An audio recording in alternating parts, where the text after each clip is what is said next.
Looking for inspiring destinations, incredible places to stay, and the most exciting bucket list experiences to travel to next? Welcome to Destination Everywhere with hospitality and travel entrepreneurs Todd Bludworth and Andy McNeill. Having traveled to over 100 countries, Todd and Andy bring you unique perspectives with celebrities in the know, hospitality experts, and native connoisseurs to discover must-dos and inspirational destinations to plan your next trip for business or pleasure. So pack your bags and get ready as we bring you Destination Everywhere with Todd and Andy.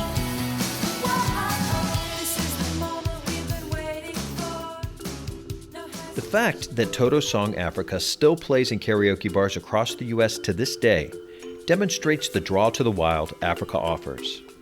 As sure as Kilimanjaro rises like Olympus above the Serengeti, adventurous travelers migrate to the area like wildebeest, and for a good reason.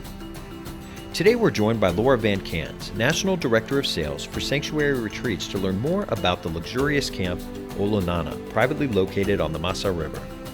We will also hear from Monica Irauzqui, a private tour operator who shares how to prepare for an African safari. Whether you're attracted to the popular Maasai Mara, the more secret Selous Game Reserve, or the energy and vibrancy of local African culture, East Africa is rich with once-in-a-lifetime experiences. Whether you want the tourist experience or the roads less traveled, today we will be sharing our best tips for an African safari. Welcome to this episode of Destination Everywhere, Kenya and East Africa. Welcome everyone to Destination Everywhere. I'm Andy McNeill, along here with Todd Bludworth, and this week we are talking Kenya in East Africa. One of my favorite places. It's so incredible and an amazing place to take family, friends, co-workers, corporate clients. It is one of those places you want to go back to over and over again. In 2017, it was recognized as the World Travel Award for Place to Be, the world's leading safari destination. And there really is no other place, right, Todd, that is to go see a safari if you really want to see what you see on TV and National Geographic. Well, if you have time, obviously everybody thinks of safari when they think of Kenya, but there are also so many other great experiential experiences that you can check out. They have beaches, and you don't think of beaches when you think of Kenya. Yeah, amazing beaches. They actually also have the second largest barrier reef in the world. It's I think 140 miles long. So it's far away from kind of where we're talking about for safari, but it's absolutely amazing. But where we're going to kind of focus on, I guess most of it is going to be in the part of the Maasai Mara, which is the northern part of the Serengeti. So the Maasai Mara is in Kenya and the Serengeti is actually in Tanzania, where, you do have the views of Mount Kilimanjaro, which is obviously just spectacular. And if you're watching this online, if you look behind Andy, you can actually see Mount Kilimanjaro in the distance from the Maasai Mara, which is absolutely amazing. And I'm so glad you mentioned all the other things that you can do, like the beaches. I mean, another thing is the famous tea plantations. It's the second large form of foreign income to the country because they export so much tea. And it's the plantations are beautiful and they take you back in time and definitely worth your bucket list if you're going to Kenya. So don't forget about those. And we're going to have several great guests to talk about how to plan a safari today. It is one of those things that you really do need extra help with. It's not like just jumping on a plane and going to the country. There's lots of things to know to prepare to go to Africa. So we've got some great experts to walk you through that today. Absolutely.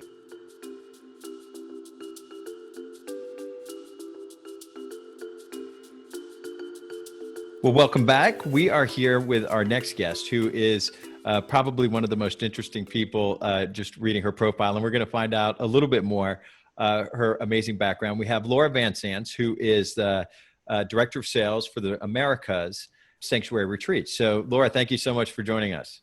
Thank you for having me, guys. Welcome, Lara.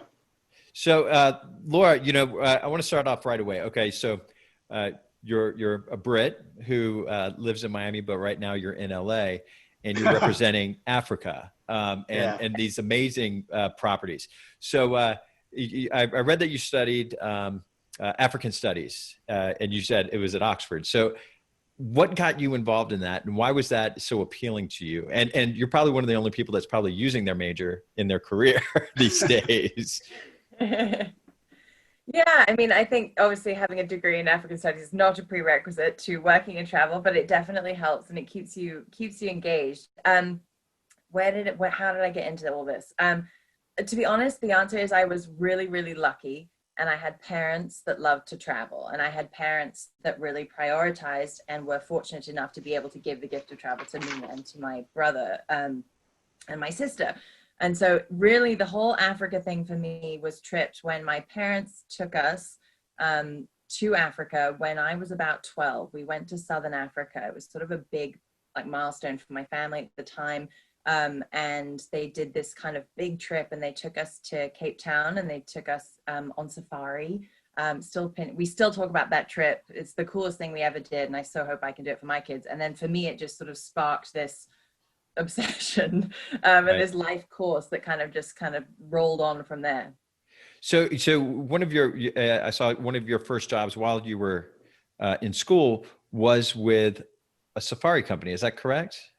Yeah, it was. The first sort of safari job I had was working for Makato in New York when I was a freshman in college at NYU. Nice. And how did this path lead you to Sanctuary Retreats? It was actually a speeding ticket that led me to work for Makato. That's a good story. Yeah, I ended up meeting Anna Pinto, whose family owns Makato, at Comedy Traffic School. She heard that I was... Everyone has the same story. I went to a comedy traffic school. It was not funny. You didn't get a career out of it. Yeah, I was so lucky. I mean, I just graduated from high school. I was super excited. I stayed behind. All my friends went to college, and I was staying behind because I was going to Africa. This was my thing, and I was saving money. I was working at a hotel, and so I was just chat, talking to this woman I'd never met before. And she just casually whips out a brochure and says, "Oh, well, funnily enough, I work for a safari company." Little did I know it was Anna Pinto, whose family runs Makato. And a few months later, it turns out she knew my mom. And a few months later, I was in Nairobi with her family, and they took care of me, and they were just incredible. So that was how that sort of started. So that's great. So how long have you been with Sanctuary? I really want 5 years now. 5 years. And so Tell us a little bit about the philosophy of Sanctuary for our listeners and what they could expect if they choose to stay there. Because, and I should mention, if you're not watching this, we have video and recorded the podcast, but the picture behind me is the Olonana property. Yes. And if you Google it and search for it, it is absolutely amazing. But yeah, tell us a little bit more about the properties. Yeah, Olonana is a really special one. So Sanctuary Retreats was born in Kenya, so it's really appropriate that we're talking about Olonana and Kenya today. But we were founded by the pioneer Geoffrey Kent. So a lot of you might know the name from Abercrombie and Kent. So we are sort of the line of properties that sort of came from that legacy. So we have a really pioneer legacy. Yeah, which is really exciting to build on. And one of the things I love most about our portfolio, so we've got these 12 camps and lodges across 6 different countries, and they are all in really spectacular kind of bucket list locations. So, Ngorongoro Crater, Victoria Falls, we're in a game park in South Africa, and the Okavango Delta. We sort of hit all of those bucket list destinations, but I think we do it and we provide really unique experiences. So the lodge that Todd is sitting in front of now, Olonana, that's a unique experience. And if you go to Sanctuary in Tanzania, it will not look like that. It's also beautiful. And, we maintain the same commitments to, standards of excellence in the way we take care of our guests, the way we take care of the environment, the way we work with local communities. But your sort of physical accommodation experience will be ideally sort of localized and unique to that area. So that's really important for Africa, right? Because you do go and you have different experiences wherever you go. It's a very diverse place to go, and you can go multiple times and have completely different experiences. For sure. And I think the kind of traveler that's looking for, the adventure at the level that we offer, it doesn't want to go to, and absolutely no shade, I was going to throw out a brand chain that I won't do it. But, isn't looking for, there's time, I only go to the same hotel in the States when I travel for work because I know it, I'm confident. But when you go to Africa, you want something different and new everywhere you go. Yeah. Absolutely. And because like you mentioned, and we talk about often, it's a bucket list. You don't want it to be the same. Yeah. You want to be spoiled. You want Mhm. luxury, but you want that luxury, especially when you're in Africa. You want it like luxury. There's a fine line between the luxury of the accommodation versus the complete wilderness of, the African countryside, right? And Yeah. and so it's a really great switch, the contrast of that, just by walking off the property is really amazing. For sure. And I think sometimes that conversation of luxury in Africa and everywhere, but because that's what I work on, it's an interesting one because sometimes the luxury is being closer to nature and taking away some of those creature comforts that, Olanana behind you is sort of over the top, everything you could want, pools, air conditioning, everything. But sometimes in different locations, I think luxury can be interpreted a bit differently. Like in Tanzania, for example, some of our camps are a little bit more pared down. They're still beautiful and comfortable, but they're a bit closer to nature, Yeah. which is a different kind of luxury. Yeah, so tell us a little bit about your Kenya property, since we're focused on Kenya right now, and what your our guests can expect. So if you're traveling with sanctuary retreats to a sanctuary retreats lodge in Kenya, at the moment we have Olanana, which is one of our first properties ever. If you travel with us next year, we'll have another one. Where and where's that? That's going to be in an area called Laikipia, which is north of Nairobi. Okay. In the old Jogi area. Yeah. And the old Pejeta area. Shout out to old Jogi there. In the old Pejeta area. So that'll offer a really different experience because it's a very activities focused property, different. You'll be able to pair them. But Olanana is really, if you've got, if you are looking for, or your client is looking for sort of that ultra luxe property, it feels like a family when you arrive. It's run by a guy called Maurice, who's been there for over 20 years, worked his way up from tent attendant to manager. So our properties also, they might be very, very luxurious and at times very expensive, but they're not pretentious. They're very relaxed and accessible. Nice. Fantastic. So when for the Olanana, when someone steps out or when they leave the property, where are they going to go? Is it safe to walk off the property by yourself? Is it, where is it located and what's around the property? So Olanana is really unique in that it's located right on the Mara River. And the Mara River is that famous river that you see in all the National Geographic images when all the wildebeest are crossing the river. So they don't do that right in front of our lodge, but we do have hippos that walk up and down with their babies. And there's a lot of action right from the lodge. Wow. It's pretty cool. So when the migration happens, I know you said it's not right in front of you, but do you guys arrange tours to go see the migration up close? Of course. So when you stay with us, as part of your experience, you're doing 2 safaris a day, generally 2 game drives. So you'll go out early morning and then you'll go out sort of late afternoon. And we go in to the Maasai Mara National Park. Yeah. That's where we're doing all of our drives. And maybe a 10-minute drive to one of the closest crossing points. Fantastic. Wow. That is so close. That's pretty amazing. And do you guys arrange the safari yourself? So when someone comes and this is they're like, I'm going to this property, is it really all in-house? Do they need to, contact outside suppliers to do different things, or do you guys really keep that in-house? So the experience is all inclusive. We would always recommend sort of booking with a safari tour operator, an expert, so someone that can kind of put the whole package together for you. But once you're with us, once you get dropped off, we do actually have 2 different kinds of rates. It gets a bit confusing depending on who's listening and who's interested, but you can actually come into some of our camps with your own driver. So maybe your tour operator brings in their own driver and then they do your safaris. But most commonly we do our own, have our own guides, our own vehicles, and you're going out every day with us. So Lara, tell me about taking a group. Do you have groups that come? We do, yeah. I think that's going to become even more popular now. I mean, the multi-gen family thing was on the rise. Yeah, it really was. So multi-gen family for listeners, also, corporate incentive. Is that something that you see as well? Yeah, I mean, because our lodges are small and pretty intimate. I mean, Olanana is one of the bigger ones. I think I have a group of 36 there soon. Okay, is that kind of the max? Yeah, so you're looking at, our lodges range from sort of 6 to 12, 13 rooms. So sometimes we're sort of out of the running for those bigger groups. But The room I think that Todd is actually sitting in front of now is called the Kent Suite, and we actually only we completed that last when we rebuilt the lodge a couple of years ago. That's actually a 2-bedroom unit. It's a completely standalone. It's got its own staff, its own driveway. It's got 2 main master bedrooms and then a kid. So in this sort of era that we're in now, that sort of standalone villa concept, I think, will be really, really unique. Great. So Lara, tell us about the Kenya property. Yeah, so we're really excited to be opening another property in Kenya. It'll pair really beautifully with Olanana. It's called Sanctuary Tambarare. It's located in Laikipia, which is to the north of Nairobi.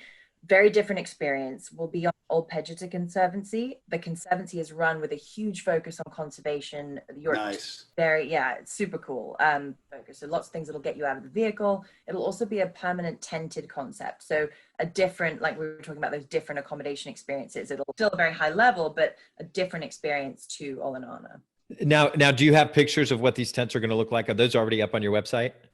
Yes, we've got some renderings, and give us a little leeway because renderings never kind of capture like the spirit of it. Right. You can get a good sense. They're pretty, they're really clean lines, elegant, quite large, but again, not over the top, nothing crazy. Everything needs beautiful tents. W10, wonderful. Fantastic. So let's talk a little bit more about your personal experiences, in Kenya specifically. So what are some things that you've done or that you recommend people do once they're outside of your property? Obviously the primary focus will be, safari and going out on drives and staying at the property. What are some other bucket list items in the area that you would recommend? Yeah. So one of my favorite things always, and one of my favorite things about doing this job and working in this industry, is getting to work with the community. So, and working with our philanthropy team and hearing about what they do. I love hearing about that. So I love telling those stories. But we work quite closely with a few local schools in the Mara. We made a promise a few years ago, or a commitment, that we would provide access to clean drinking water to all schools on the edge of the Maasai Mara. And we did that. And we've now moved that project down into Tanzania. So that was a partnership with an organization called an amazing organization. So you can actually go to one of the local schools if you're interested, and you can meet one of the prefects that takes care of the life straw filter in the school. Not for too long, because you can't take them out of class for that long, but you can sort of see firsthand the impact that clean water has on some of these communities. So that's definitely one. Balloon safari over the Maasai Mara. Epic. Oh, wow. Gotta do that, right? Yeah. Oh yeah. That is very, very cool. And we'll do another one, is to do like breakfast on the plains of the Mara. We'll set up like a beautiful picnic set. That's incredible. So I mean, really, the Mara is just about driving. Don't just go out in the morning. Like throw lunch in the back and do a full drive and go down to the border with Tanzania. It's just stunning. Well, yeah, kind of that charitable travel where you go and you do something to give back to the community that you're visiting is great. It's great to know that you can do it through Sanctuary. That's fantastic. For sure. And I think one of the things that we ask too is, because it's hard, everyone's got really great intentions, and not everybody is interested in meeting with communities. And it's really great for us if we can talk to people beforehand and say, hey, what is it that you're interested in? And if someone is interested in giving or doing, we can kind of organize something that is both beneficial for the client and for the community. Because a lot of times I think you get thrown into activities that, that old sort of saying of, oh, you paint the wall, but everyone paints it. Yeah. So right.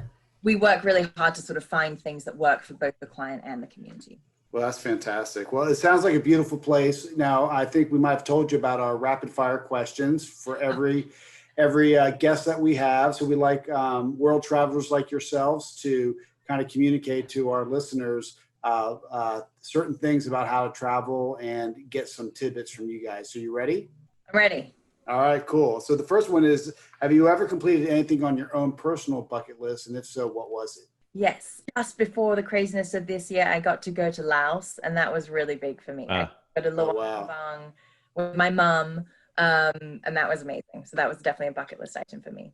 Great. And I know you've been all over the world. If there's one place you could live for a year, where would it be? Oh, this one actually, I just felt it makes me really emotional. I just left my 2 siblings in Edinburgh, they're both starting degrees in Edinburgh. And so I think I have to say it's not the most crazy location, but that's where I'd be at the moment. It's a beautiful place and great history there. Yeah. All right, great. And if you could travel with someone infamous or famous, dead or alive, who would it be? This is a fun one. I think I would pick Christian Amanpour at the moment. Oh, I like to get into like the nitty gritty of geopolitics, and I like to, yeah. Might take you to a war zone though. You got to be careful. I mean, not that I want to be like, following that train, but I mean, that wouldn't be, I would be, if we were safe. Yeah. Right. Figure out all these. I just think she's fascinating and so brilliant. Yeah, she is. It would definitely be a bucket list experience, right? Yeah. Once she has a bottle, like a glass of wine, I'm sure she kind of loses. Yeah. All right. So when you're packing for a trip, what is something that you pack that might surprise our listeners? This is a hard one. I was trying to think about. It might be a bit weird. I guess one thing that I pack that other people wouldn't is I have my my grandmother's travel wallet, which I always bring with me. And it always has both my passports in it. And that's whether I go domestically or international, because you just never know. Well, that's a good one. A sentimental one. That's great. Yeah. I don't know. It's nothing. I can't think of anything else sort of more intriguing. Right. All right. And when you go to Kenya, you've probably been multiple times. What has been your most memorable experience? My most memorable experience in Kenya. One. Okay. Can I do two? Oh, Sure. But so I mentioned earlier that my parents had taken me to Southern Africa when I was young. And actually, a couple of years ago, my brother and I got to take my parents back because my brother was living out there. And so to take them back to Kenya and to show them a part of Africa that they hadn't been to, that was just so cool. And one day I remember we broke down and our guide had to change our tires in front of a pride of lions. Oh my goodness. It was absolutely hot. I'm sure he looked cool as a cucumber, but I had the whole thing on video. Oh my goodness. Yeah, that was just one of those fun things. Were you in an open vehicle at the time? Oh yeah. An immobile open vehicle with a pride of lions. That's definitely memorable for sure. Yeah, for sure. It was it was a heart racing moment. And Laura, can I ask one more question? What is the craziest request you have gotten from a client? The most just out of the box thing, and you're like, I don't know if we can do that. Do you have an example of one of those? Can you get the fly out of my room, please? No, are you kidding me? So yeah, I have been asked to do that before, but okay, so that was a fun one. Or can you measure the distance between the tap and the wall, please? The tap and the wall. The tap and the wall. The water tap? Yeah. So like, someone coming on safari. I know this is not like so bizarre, but yeah, I had to measure the space between the tap and the wall because that was very important for this person when choosing a safari. Okay, that's got to be one of the crazy. I've heard a lot of crazy. That's just crazy. But well, thank you, Lara. We really appreciate it. Where can our listeners find more information about Sanctuary Retreats? Website, social media handle? Yeah, absolutely. So social media, just at Sanctuary Retreats, sanctuaryretreats.com. It's all there, or they can, of course, reach out to me. I don't know if you guys can share my info. We will, absolutely. But I'd be happy to share. Great. I just recommend that all the users and listeners go to the website and just look at some of these properties. It will definitely just get your imagination going. And they're stunning. They're absolutely beautiful. But thank you so much, Lara, for joining us. Thanks for having me. Yeah, and we look forward to seeing you in Kenya or one of the other amazing properties pretty soon. Me too. You guys have to come out. Absolutely. Well, thank you so much, and we'll be right back. Thank you. Are you ready to book your hotel for your next company event or family adventure? Let AMI help. We have ongoing relationships with all major hotel chains and access to over 200,000 hotels. Why us? We receive special promotions before they hit the open market, meaning significant cost savings to you. Go to destination-everywhere.com and click the Source Now button and let us get to work for you.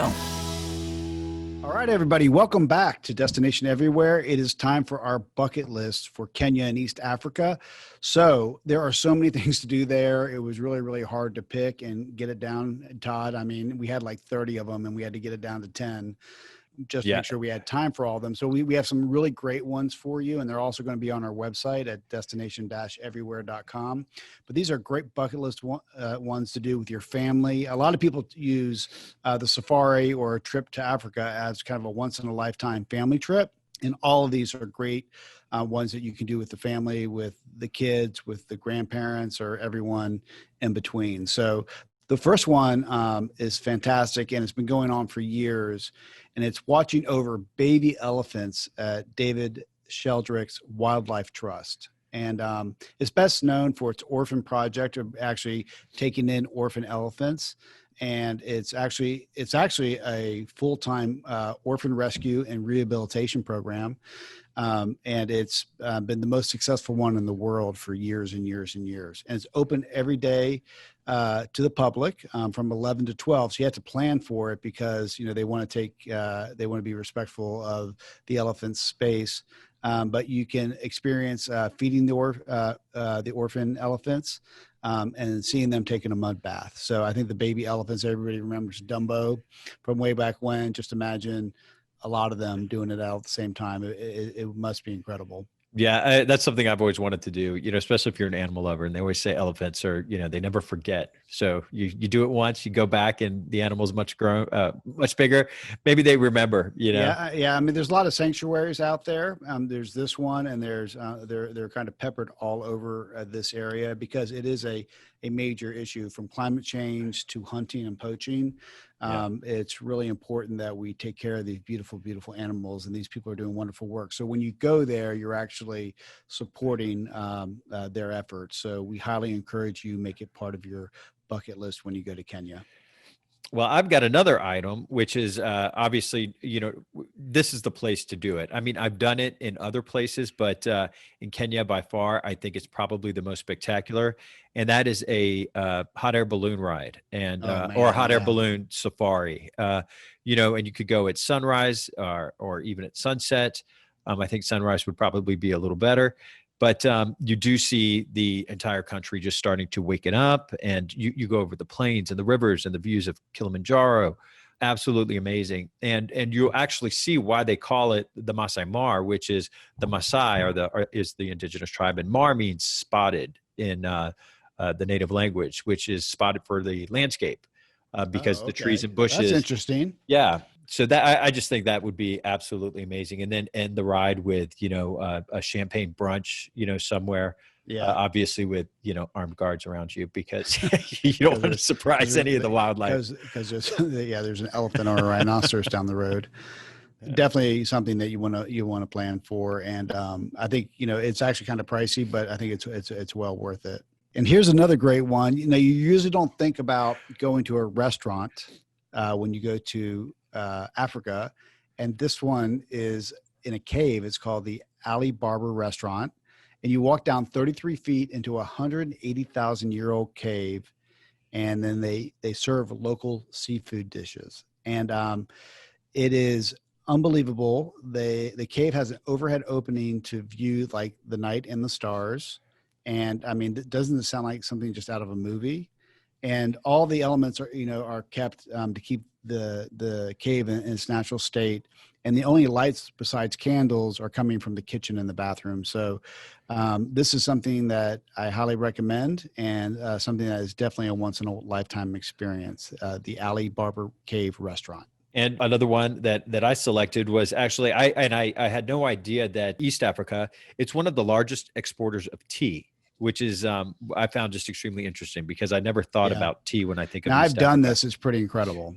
And, and being located so close to the equator, the soil it's very rich, and the high mineral content actually produces teas with much higher antioxidants. So the Rift Valley and Mount Kenya are great places to go to some of the tea plantations. So definitely I would add that if you do have the time.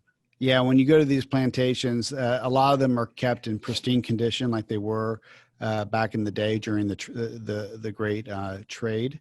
And you see how the plantations were run, and also get to experience at some of them actually the process of making the tea. So it was a really fun experience, and something that's really unique to the area. And we always love to do things that are unique to the places that we go. All right, and then next one we have is experiencing a traditional Maasai village, which you can do all over Kenya, but you can learn about the medicines, the plants, their traditional dancing, and see an actual village from a day-to-day perspective. So this is something that is a lot of fun for the kids, and you definitely want to do it with your family.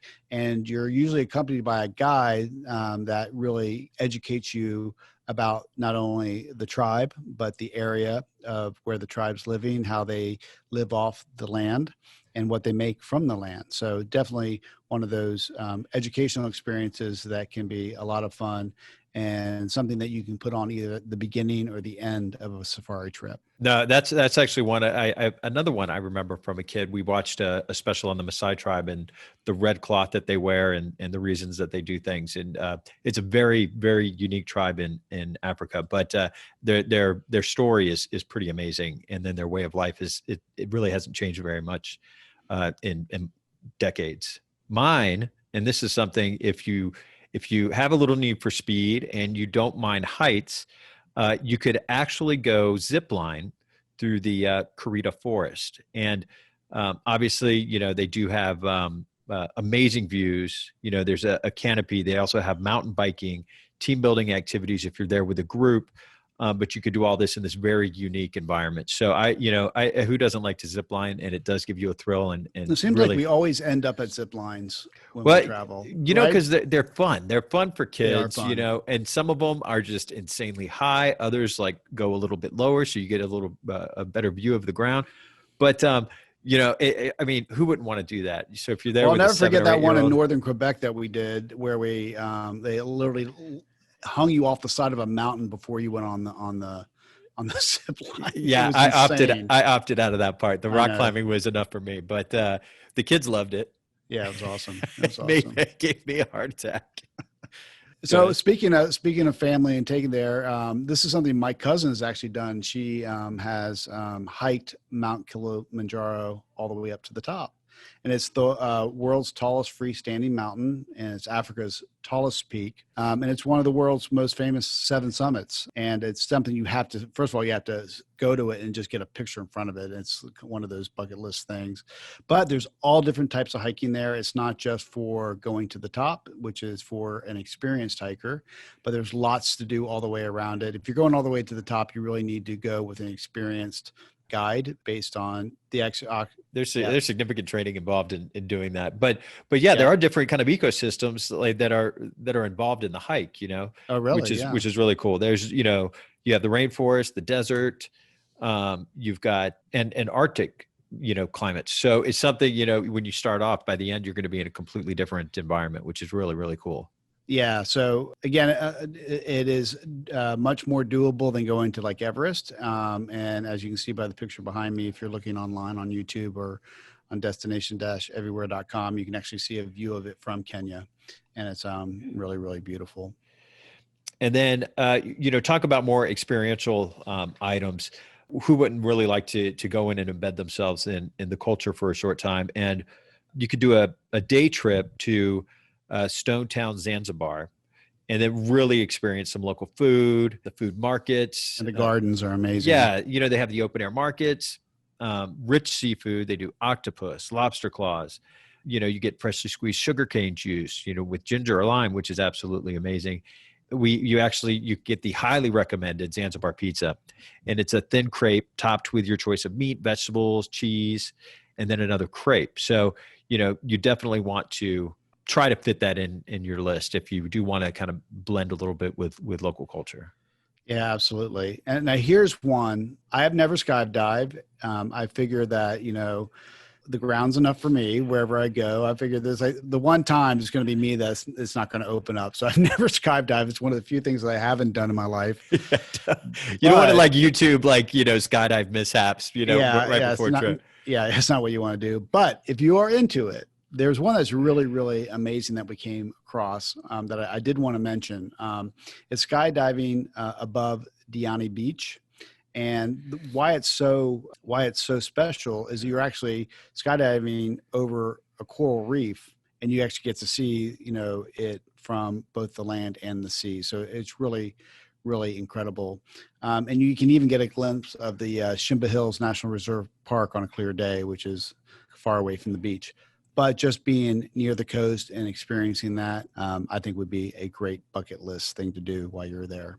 And another thing, obviously, these are all really targeting an outdoor traveler. And another one that has to do with some, it's good activity. And it's something I know I would absolutely love. It's, scaling the gorge at Hell's Gate National Park. You could do that for about 2 hours, to do it, to walk there, scale it, and come back. and it was actually a popular background for Tomb Raider, The Cradle of Life, featuring Angelina Jolie, which is kind of neat. So Todd, you need to start searching all movies for every location we go. That should be your thing.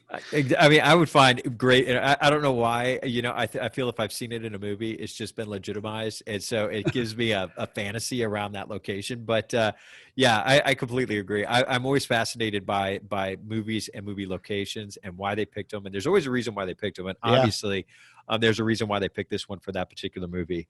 Yeah. And you could go there, you could walk through these water eroded walls. They're so narrow, you really have to squeeze through them, and then you can find waterfalls and hot springs. So, if you really have that itch to get outside and do something a little different, that's the thing to do. So, those are the 10 of our bucket list items. That's the 10 bucket list. We took it down to like 30, but we thought these ones were really special and ones you could do across, generation. Not all of them, of course, like skydiving with me, but there will be lots of things you can do with your family, friends, coworkers, depending on who you go with. And right after this, we are going to be right back with our next guest. So please stay tuned. We'll be right back.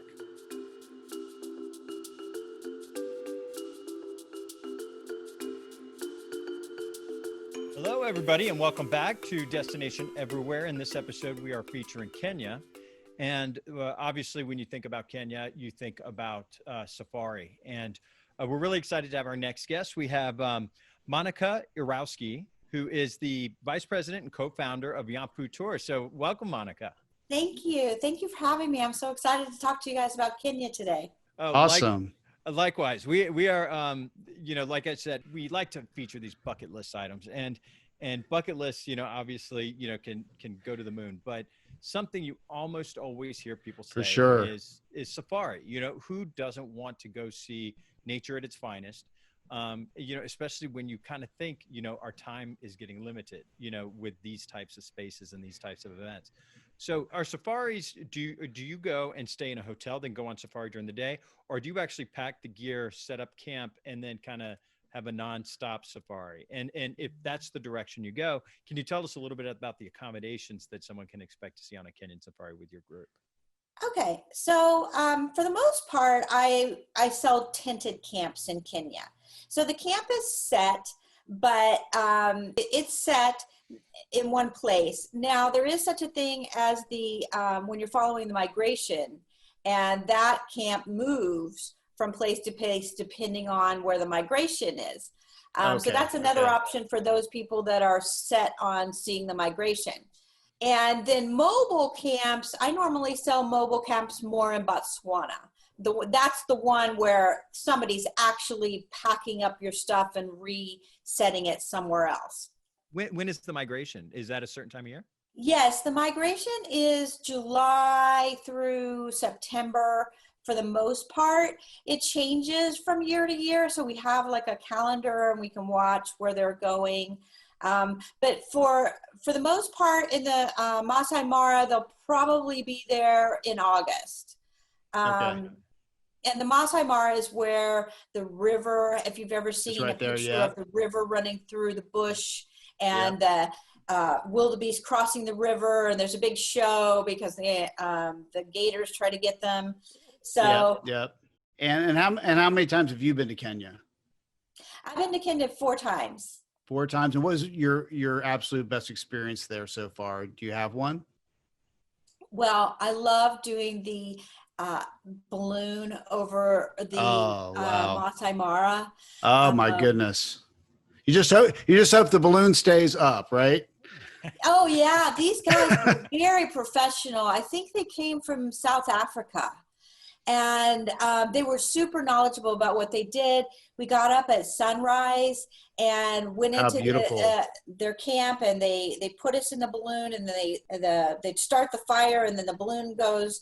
They turn it over, and then you go up in the air and you watch the sunrise over the Maasai Mara, which, by the way, the Maasai Mara is the same park as the Serengeti. The Serengeti has a more famous name. So you're watching the sunrise over the Serengeti and all these animals waking up and running around. And then when Now you that's land, a bucket list experience for sure. exactly. Yeah, When and you're you blaring music from The Lion King, right? You're like, you hear the calling. It sounds amazing. Yes, it's so beautiful. And then they served us a sunrise breakfast, champagne breakfast when we landed.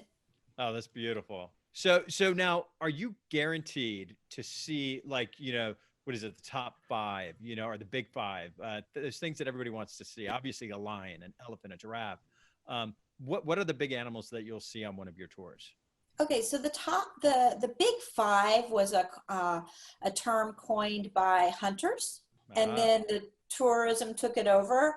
And so I would say that you're definitely going to see at least 4 of the 5. The rhinos are more part of the top 5, and they're harder to see in Kenya. So I think I saw the rhino in Tanzania. If a client wants to see a rhino, then we'll put them in the right place to get that to happen. But you're going to see a lot of lions and cheetahs and leopards and elephants. It's just going to be amazing, the amount of animals you see. Way more than just the big 5. That's great. So I know this is a bucket list, trip, like we said.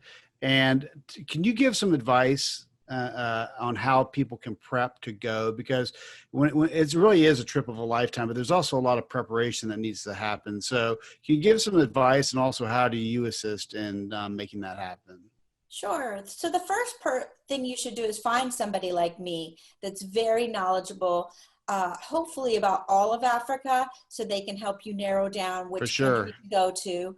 And then you need to let them know what your imagination of Africa is, because depending on what is in your imagination, I need to make that happen. And each person's idea of Africa could be different. So I want to know that. I want to know what kind of vehicle you want. Do you feel comfortable with a tented camp, or would you prefer the safety of a lodge? All these things. You need to find somebody that can answer all those questions for you. So I would say make a list of things that you want, and question the person that you're talking about to, and see if they know the answers. Then the second thing is you need to get your inoculations and do some research about the best malaria medicine for you. So I have a blog on my website, and I can give you guys the link so you can post it. And it has some links to the really hard to find places on the CDC website where there's some great. Oh, nice. That's great. There's one that's like a great table that goes through all the malaria medicines and the pros and the cons of each one. And also, each area might have a different type of malaria, and not all medicines will work for that kind of malaria. So all this is on a cute little chart that's impossible to find on the CDC website, but I've got it on my blog. And I think it's important to know what medicine you need before you go talk to the doctor, because if you are in a rural area, for example, where not many people travel, your doctor may not be mindful of all the side effects and so or what particular one for what particular country. Exactly. So it's good to kind of know what you think you want before you go in, and then the doctor can look at all your medicines and make sure that that's right for you. So that's one thing that I would say. And then packing, you need to get a really light suitcase, because a lot of times we do those little planes from camp to camp, and you need one of those like a Columbia soft-sided, really light. It weighs like a pound, because I have suitcases that weigh 14 pounds, and that's pretty much the limit, so you can't take one of those. You need a really soft bag, and you just need some basic colors. They do laundry for you in these really upscale camps. They do laundry for you, so you don't have to have a different outfit for every day, That's nice. Now, speaking of lodges, now I understand there's a Giraffe Manor, and this is kind of a once-in-a-lifetime experience for people if they can even get in, because it's so popular. Number one, have you been? Number two, if you haven't been, have you heard about it? And what should people expect if they go? So yes, I went and did a hotel inspection. That's in Nairobi. And so you can land in Nairobi. And if you're booking well in advance, try to book it. It's so cool. The giraffe are running around on the property. And many times, if you're on the second floor, I had a client who I put on the second floor and the giraffe put their head in. And yeah, so the giraffe put the head into their room, and so they'll come and visit you while you're eating breakfast, So it's really, really an amazing place. If you don't stay there, if you're booking last minute or your group is too big and you can't get space, you can go to the Giraffe Center, which is next door. Okay. And so it's kind of the same suggestion. Property. Yeah. And you can visit those giraffe. They're special. They're the Rothschild giraffe. Oh, now what is the Rothschild? Who was what Rothschild? So the Rothschild giraffe is a different breed of giraffe and there's not as many of them. So they're unique. Nice. Well, and so another question we get, especially when people just travel outside of their comfort zone in general, whether it's Europe, South America, or Africa, what can you tell that nervous traveler? Okay, they really want to go on safari, and then, you're in this bubble, but flying to, let's say, Nairobi, and then getting with your crew that's going to be taking them on safari. What can you tell them to kind of alleviate those fears that they might have or misconceptions they might have? Well, I want people to be prepared. So what I normally do is kind of go over everything with them, what to expect when they're in the camp, what to expect in their rooms, kind of go over some of the rules that I've experienced while I was on safari. Because when you go to a camp, the manager will sit down with you and say, these are the rules. So for example, you can't leave your tent at night. And should you need to leave your tent because they don't have phones there, most of them won't have a phone there. So you'll have to take a flashlight and wave it around, and then somebody will come if you need something. So I kind of go over all these things, what happens if somebody needs a doctor, what's going to happen. The more informed the client is, the traveler is, the more secure they're going to feel when they're there.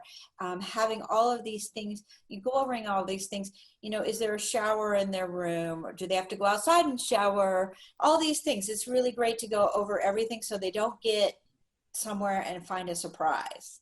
Yeah, for sure. So what are some give back opportunities? You say someone has a great experience, they want to give back to the country. Do you have any recommendations on how they can do that? Yes.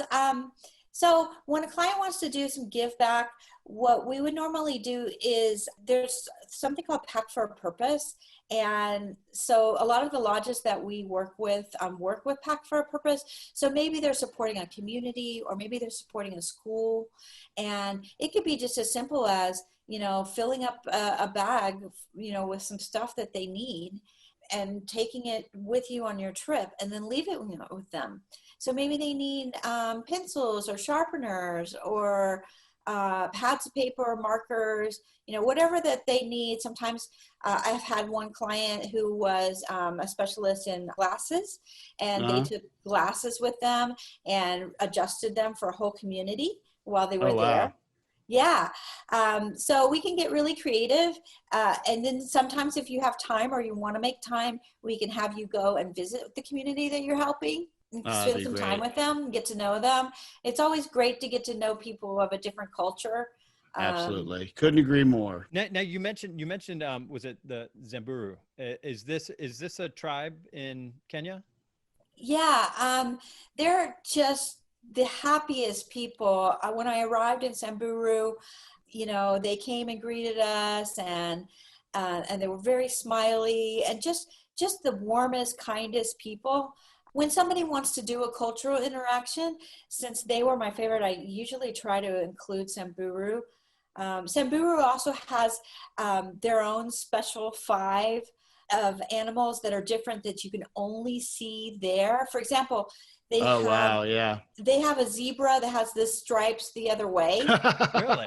Yeah. That's and crazy. They have this giraffe that has a different kind of design on its body, the reticulated giraffe. And they have this animal called a Geranuk, and it kind of looks like a deer that thinks it's a giraffe, and it stands up to eat like giraffes do. Really? Oh, fun. Yeah, it's got this really long neck, and it stands, and it kind of looks like it's a little tiny giraffe, you know? So the Jaranuke, and it's very famous, and you can only see it there. So it's kind of like, you know, I hit two birds with one stone by sending people to Samburu, and it's also great for elephants there. Nice. Now, what are some of the most memorable reactions your customers have had? Ones that just pop out in your head when you've taken them on one of these safaris? Well, they're very excited about the special experiences, like we'll do breakfast in the bush, or a walking safari where they can go out and walk with the guide, and that's really exciting, and lots of adrenaline doing that. Yeah, I can imagine. One client was really excited about horseback riding safari. Oh, wow. They love horses, and I was able to get them into one property that has some horses and can do a safari on horses, and that's very unique for safari. So one client was just like dying over that. They all what a great suggestion. That's really once in a lifetime. I've never heard of that. I love the breakfast in the bush idea. I mean, that sounds like a lot of fun to me. That's really cool. Yeah, it's really fun to kind of have a picnic out on the bush, and the guides there, and it's really special. That's great. Well, listen, thanks so much for your time today. We ask each one of our travel experts, and you've been to like over 60 countries, right? That's amazing. Yes. So we ask them our rapid fire questions, and these are questions so our listeners can learn from the experts about kind of once in a lifetime bucket list and what they do when they travel. So are you ready to do this with us? Sure. Awesome. Cool. The first one is, have you ever completed anything on your bucket list? And if so, what was it? So I wanted to go whitewater rafting for years. I wanted to do it in Costa Rica, but every time we went, the kids didn't weigh enough. So we finally went whitewater rafting in Colorado. They're adults now, so they weigh enough. My daughter barely, but yes. So we went whitewater rafting in Colorado, and it was really fun. Oh, that's just incredible. That's incredible. Where did you go out of? Do you remember? Yeah, it was near Estes Park. Okay. Next question. If you could live anywhere in the world for a year, where would it be? Tuscany. Nice. Yes, I would agree with that. I'll join you. There's just so much to do around there, you know, so many different places to visit. I've been to most of them, but I'd love to go again. I'd love to get into every nook and cranny of Tuscany. So yeah, you definitely would need a year for that, wouldn't you? Yeah. Great. All right. So if you could travel with someone infamous or famous, who would it be? So there's a saint. Her name is Amma, and she's the hugging saint. Aww. And she goes around the world and just gives people hugs. And I just love the fact that there's somebody whose life goal is just giving people happiness. Nice. She would be fun to take out for sure. All right. Next question. When you're packing for a trip, what is something you pack that may surprise our listeners? So I have this cashmere throw that goes over my head, and it doubles as a blanket on planes. I can just have it in my purse and throw it on when you get cold. And then sometimes, like if I'm going on safari, I'll bring some fuzzy slippers, because, you know, when you go out for the campfire at night, it gets a little bit cold. So to have some warm fuzzy slippers could be fun. Oh, that's nice. And finally, what is your most memorable experience in Kenya? My most memorable.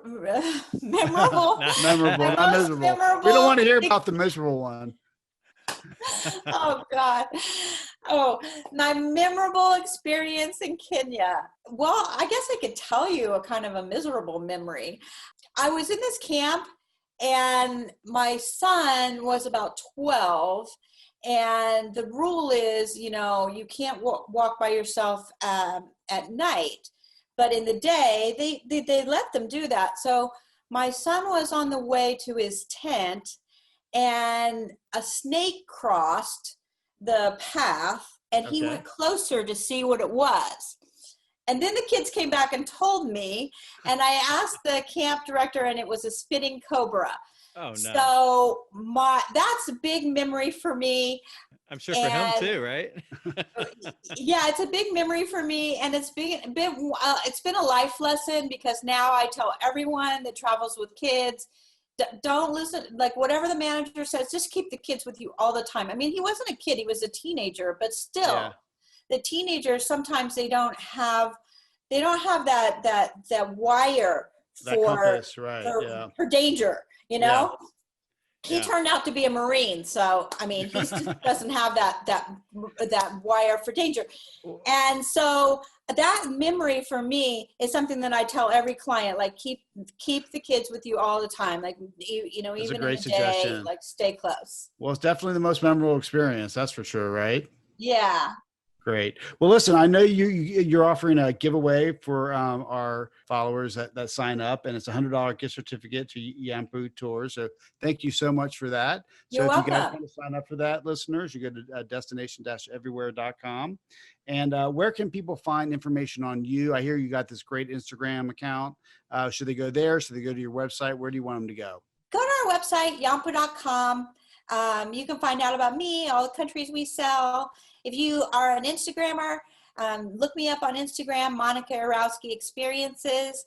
I'm engaging with my followers every day, sharing our travel stories and all our passions and loves for travel. Well, Monica, you're certainly a travel expert. Thank you so much for taking us to Africa and teaching us about Kenya and the other countries. And we look forward to seeing you there sometime. Thank you. Thank you for having me. Thank you, Monica.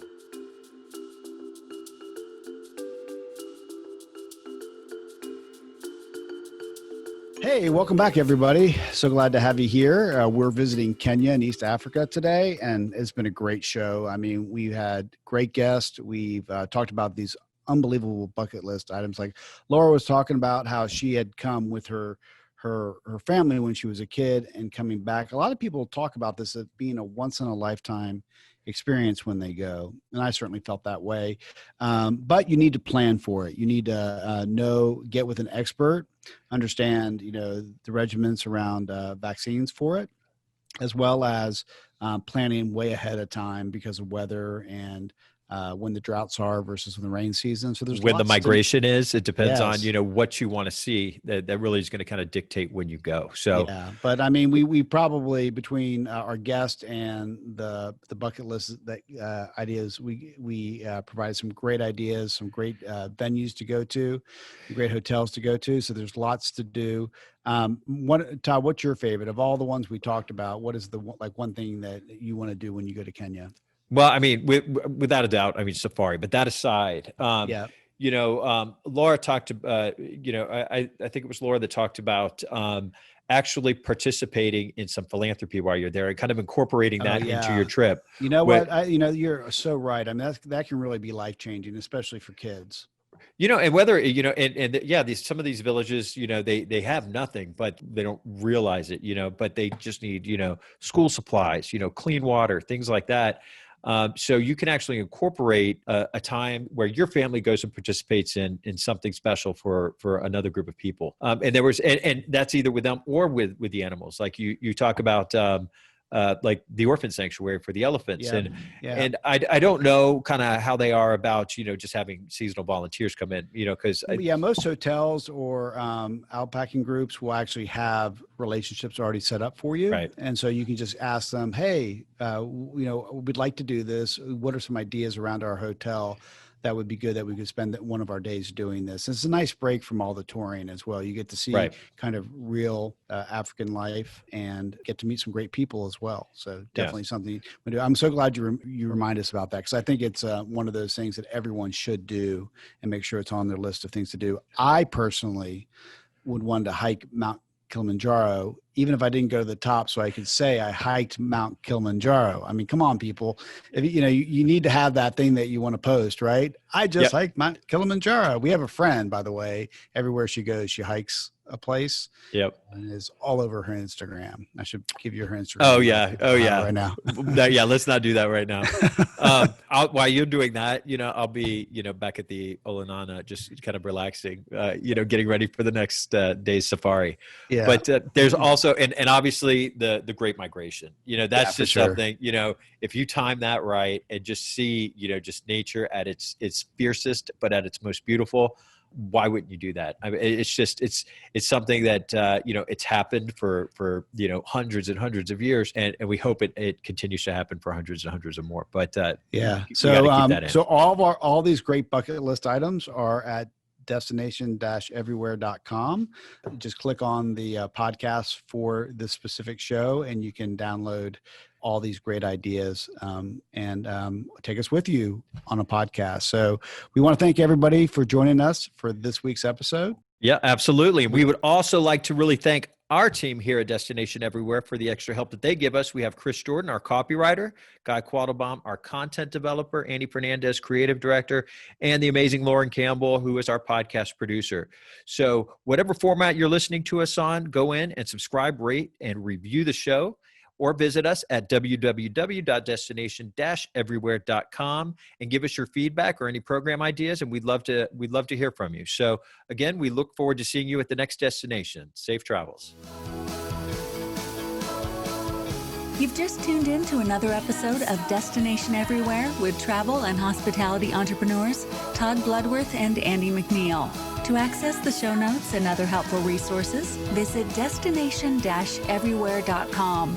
Join us again next week for another bucket list filled show as we feature another travel-worthy destination. Until next time, travel well and be safe out there.